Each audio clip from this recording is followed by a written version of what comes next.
በመጨረሻም ነገሮች ሄደው የዓለማችን አንደኛና ሁለተኛ ደረጃን ኢኮኖሚ የገነቡትን አሜሪካንና ቻይናን ፊት ለፊት አገናኝተዋል።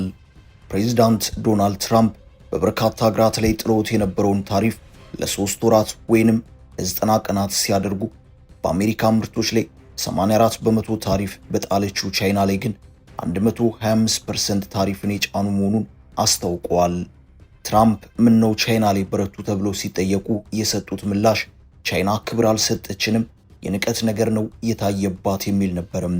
በበርካታ ሀገራት ላይ ታሪፍ መጣሌን ተከትሎ ዋይት ሃውስ ስልክ ተጨናንቋል። የመንግስታት መልእክተኞችም እየጎረፉን ያሉት ትራምፕ እንዴት ከቻይና አንድ ስልክ ይጠፋል ሲሉ ነገሩን በንቀት ደረጃ መዝግቦታል። ትራምፕ ታሪፍ ሲጥሉ ምላሽ ለመስጠትማ ካናዳም አውሮፓም ቢሆን በከፊል ሌላ የታሪፍ ምላሽን ሰጥቷል። ነገር ግን አውሮፓ ህብረትም ካናዳም እባክዎትን እንደራደር በማለት ትራምፕን አጎንብሰው ሲማጸኑ ነበረም። በዚህም ትራምፕ ደስ ብሏቸውን የታየው ቻይና ግን ምን ሲደረግ የምን ልምምጥ ነው ብላ ትራምፕን ጥርቅም አድርጋ ዘግታለችም። እናም ነገሩ ሲታይ በትራምፕ በኩል እንዴት እናውቃለሁ ሆኖ ይታያል። ትራምፕ የቻይናውን ፕሬዝዳንት ስም እየጠሩ ፕሬዝዳንት ዢ ጂንፒንግ ቢሉም ከቤጂንግ በኩል አቤት የሚል ጠፍቷል። ትራምፕ በአንድ ንግግራቸው ፕሬዝዳንት ዢ በጣም የተከበሩ ሰው ናቸው፣ በሚገባ አውቃቸዋለሁ ሲሉም ነበር የተናገሩትም። President Xi is a proud man. I know him very well, and they don't know quite how to go about it, but they'll figure it out. They're in the process of figuring it out, but they want to make a deal. ትራምፕ በዚህ አላበቁም። ቻይና ዝም ብትልም በኔ በኩል ለመነጋገር ዝግጁ ነኝ ሲሉም እንደገና አስታውቀዋል። Donald Trump says he is open to talks with Chinese President Xi Jinping after imposing an even higher tariff of 125% on China. ይህንን ቢሉም አሁንም አከብራቸዋለሁ የተባሉት የቻይናው ፕሬዝዳንት ዢ ጂንፒንግ ምንም አላሉም። ለትራምፕ ስልክም አልደወሉም፣ መልእክተኛም አላኩም። እንዲህ ከሆነማ ንግግራችን በታሪፍ ቋንቋ ነው በማለት ቻይና ላይ የጣሉትን ታሪፍ ወደ 125% አድርሰውታል። ግን አሁንም ቢሆን ቻይና ዝም እንዳለች ነው። አንዳች መልስ የለም። ትራምፕ ጨንቋቸዋል። ምንድነው ዝምታው እያሉ ነው። በዚህም የትላንቱ የፕሬዝዳንት ትራምፕ የታሪፉን ጉዳይ ለ90 ቀናት ቀሪ አድርጌዋለሁ የሚለውን ጉዳይ በተመለከተ የተለያዩ አስተያየቶች እየተሰጡ ነው። በመጨረሻም ትራምፕ አፈገፈጉ በማለት የራሳቸውን ትንታኔ ያስቀምጣሉ። የዚህ ሐሳብ ባለቤቶች ለዚህም ሐሳባቸው አንድ ሁለት ብለው ያስቀምጧቸው ነጥቦች አሉ። አንደኛው የተጣለውን ታሪፍ ተከትሎ በአሜሪካ የሸቀጦች ዋጋ ንረት መከሰቱን በመጥቀስ ነው። ይህም ትራምፕ በጭብጫቦ የመረጣቸውን ዜጋ ኪስና ሕይወት ሳይቀር ነክቷል። በርካቶች ባለፈው እሁድ በበርካታ የአሜሪካ ከተሞች የተቃውሞ ሰልፍ እስከ መውጣትም ደርሷል።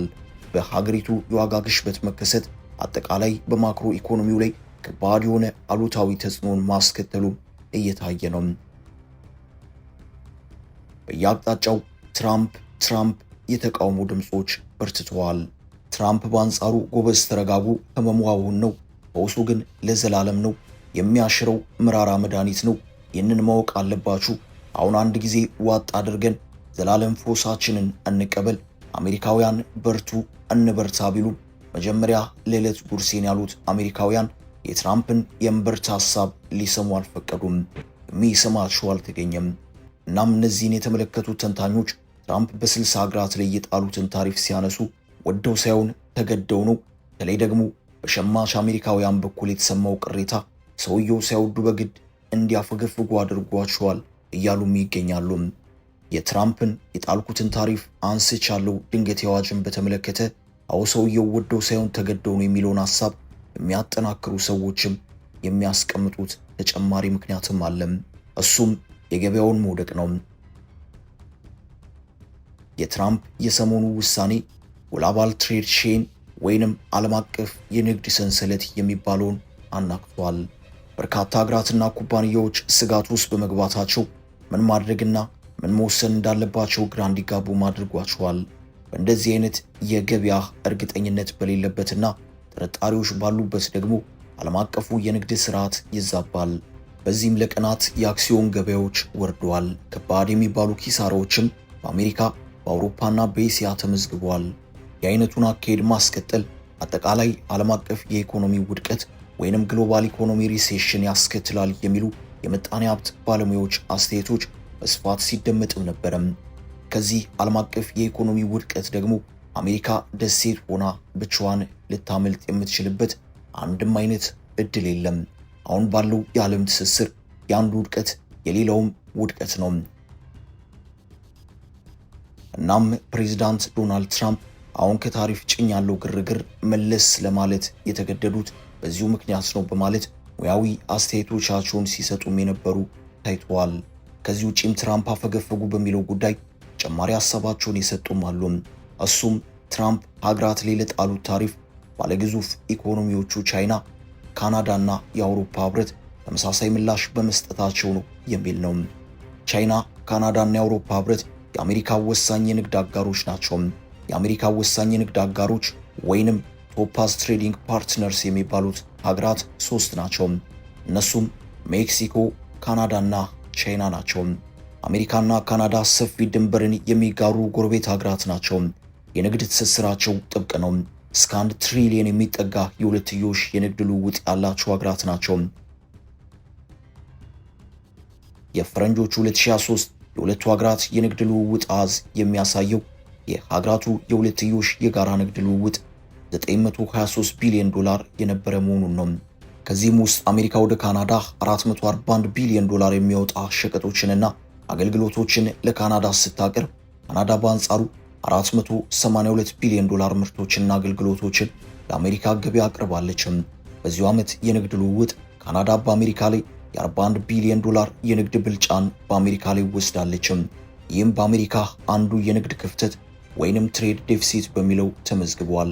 ቀጥሎ ያለችው የአሜሪካ ወሳኝ የንግድ አጋር ሜክሲኮ ናት። ሜክሲኮ ልክ እንደ ካናዳ ሁሉ የአሜሪካ ጎረቤት ሀገር ነች። የአሜሪካ ጎረቤት መሆኗ በምርት አቅርቦቷ ላይ ነገሮችን ቀላል አድርጎላታል። እናም በአሜሪካ የገበያ ድርሻ ውስጥ የሜክሲኮ ድርሻ እጅግ ከፍተኛ ነው። ፈረንጆቹ 2023 የሁለቱ ሀገራት የንግድ ግንኙነት የሚያሳየው ሜክሲኮ 456 ቢሊዮን ዶላር የሚወጡ ምርቶችንና አገልግሎቶችን ወደ አሜሪካ የላከች መሆኑን ነው። ሜክሲኮ 456 ቢሊዮን ዶላር ወደ አሜሪካ ኤክስፖርት ስታደርግ አሜሪካስ ወደ ሜክሲኮ ምን ያክል ላከች የሚለው ነው ወሳኙ ጥያቄ። የበርግጥም ወሳኝ ጥያቄ ነው።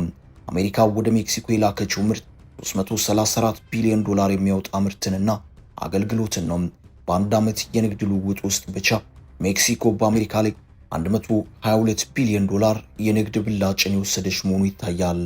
በዓለማችን ከ3 የአሜሪካ ከፍተኛ የንግድ አጋሮች ማለትም ቻይና፣ ካናዳና ሜክሲኮ የአሜሪካንን የኤክስፖርት ገበያ በመቆጣጠሩ ረገድ ፈጣን እድገትን እያስመዘገበች ያለችው ሜክሲኮ ነች። ቻይና የአሜሪካ ከፍተኛ የንግድ አጋር ብትሆንም የመሪነቱን ስፍራ ሜክሲኮ እየተረከበችው ትገኛለች። ቻይና ምርቶቿን በስፋት ከምትልክባቸው ሀገራት መካከል የመጀመሪያውን ስፍራ የምትይዘው አሜሪካ ነች። ቻይና ወደ አሜሪካ የምትልከው ዓመታዊ ምርት ወደ ግማሽ ትሪሊየን ዶላር እየተጠጋ ነው። ለዓመታት የአሜሪካን ኤክስፖርት ገበያ ለመቆጣጠር የእርስ በርስ ፍልሚያ ሲያደርጉ የቆዩት ቻይና፣ ሜክሲኮ፣ ካናዳና የአውሮፓ ህብረት ናቸው። ቻይና የቅድሚያውን ቦታ ስትይዝ ሜክሲኮ ትከተላለች። ካናዳ በሶስተኛ ደረጃ የምትቀመጥ ነች። እናም አሜሪካ የእነዚህ ሀገራት የኢምፖርት ምርት ጥገኛ መሆኗ የተረጋገጠ ነው። አሜሪካ የአውሮፓ ህብረትን ጨምሮ ከፍተኛ የንግድ አጋሮቿ በሚባሉት ካናዳ፣ ቻይናና ሜክሲኮ ላይ ከፍተኛ ታሪፍን መጣል ማለት የእነዚህኑ ሀገራት ምርቶች ለአሜሪካው ሸማች ማህበረሰብ ማስወደድ ማለት መሆኑም ግልጽ ነው። ከዚህ ባለፈም ለሚሰጡ የምላሽ ታሪፍም የአሜሪካ ኢኮኖሚ ጉዳትን ማስተናገድ ግድ ይለዋል። ካናዳ በአሜሪካ ምርቶች ላይ ታሪፍን በመጣል ምላሽን ሰጥታለች። የአውሮፓ ህብረት ሙሉ በሙሉ ባይሆንም በከፊል የአሜሪካ የተመረጡ ምርቶች ላይ ታሪፍን የጣለ መሆኑን አስታውቋል። ቻይና በአሜሪካ ምርቶች ላይ 86 በመቶ ታሪፍን የጣለች መሆኗን አስታውቃለች። ከአሜሪካ ከፍተኛ የንግድ አጋሮች መካከል ዝምታን ምርጥ የታየችው ሜክሲኮ ብቻ ነች። ሜክሲኮ ትራምፕ ገና ከመነሻው ስለ ታሪፍ ሲናገሩ የ25 በመቶ ታሪፍ የተጣለባት መሆኑ ተነግሯታል። ተመሳሳይ መልኩ ካናዳም 25 በመቶ እንደዚሁም ቻይና ላይ ደግሞ 10 በመቶ ታሪፍ የተጣለባት መሆኑ የሚታወስ ነው። በነገራችን ላይ ከአሜሪካ ከፍተኛ 3ቱ የንግድ አጋሮች መካከል ከሆኑት ካናዳ፣ ሜክሲኮና ቻይና መካከል በወቅቱ ዝቅተኛው የትራምፕ ታሪፍ የተጣለባት ቻይና ነበረችም። ይኸውም ከካናዳና ሜክሲኮ የ25 በመቶ ታሪፍ ባነሰ መልኩ የ10 በመቶ ታሪፍ ብቻ ነበረም።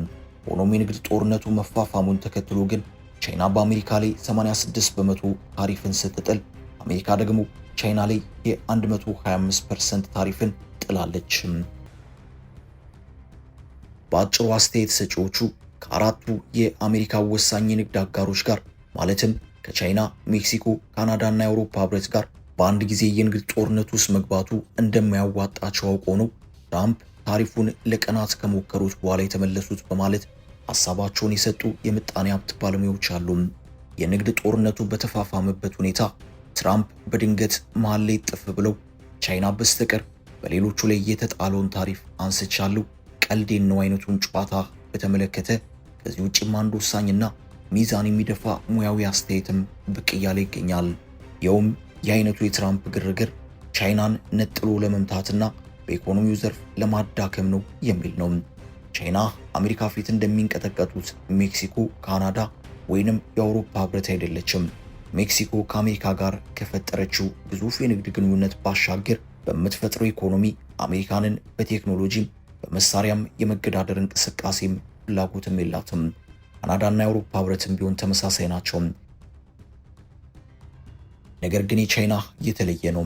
ቻይና የአሜሪካንንም የዓለምንም ገበያ ተጠቅማ በምታገኘው ገንዘብ በወታደራዊውም ሆነ በቴክኖሎጂው አቋሞቿ በፍጥነት እየተመነደገች ትገኛለችም። ከሁለተኛው ዓለም ጦርነት በኋላ በፍጥነት እየተመነደገ የኢኮኖሚና ወታደራዊ አቅምን የገነባች ሀገር ነችም። ቻይና ጃፓንን ዓለም የሁለተኝነት የኢኮኖሚ ማማ በማውረድ አሜሪካ ቀጥሎ ሁለተኛውን ኢኮኖሚ ገንብታለችም። ይህ ብቻ ሳይሆን ቻይና አሜሪካንንም አልፋ ለመሄድ ያዙኝ ልቀቁኝ እያለች ያለችም ሀገር ነችም። ሩጫው በኢኮኖሚው ዘርፍ ብቻ ሳይሆን በወታደራዊውም ጭምር ነው። የቻይና ወታደራዊ ክንድ ከቀን ወደ ቀን ከጊዜ ወደ ጊዜ እየፈረጠመ ነው። ይህ አይነት አካሄድ በሌሎች ግዙፍ የአሜሪካ የንግድ አጋሮች ውስጥ የማይታይ ባህሪና አካሄድ ነው። አሜሪካንና መሪዎቿን እንቅልፍ የነሳውም ሀቅ የሆነው እናም ቻይናን አንድ ቦታ መክታት ግድ ይላል። አሜሪካውያን ህግ አውጪዎች ኮሙኒስት ቻይና ሁልጊዜም ካፋቸው አጠፋም አሜሪካ ፍርስት የሚል አክራሪ ፖለቲካ አቋም ያላቸው ትራምፕ ደግሞ ቁጥር አንድ ጠላታቸው ቻይና ብትሆን የሚገርምም አይደለም። እናም ከዚሁ ቻይናን ብቻ ነጥሎ ከማነጣጠሩ ጀርባ ያለው የንግድ ጦርነት እውነታ ሀቁ የሆነው በማለት ላይ ይገኛሉ። አበቃን። ሰናይ ጊዜን ተመኘን።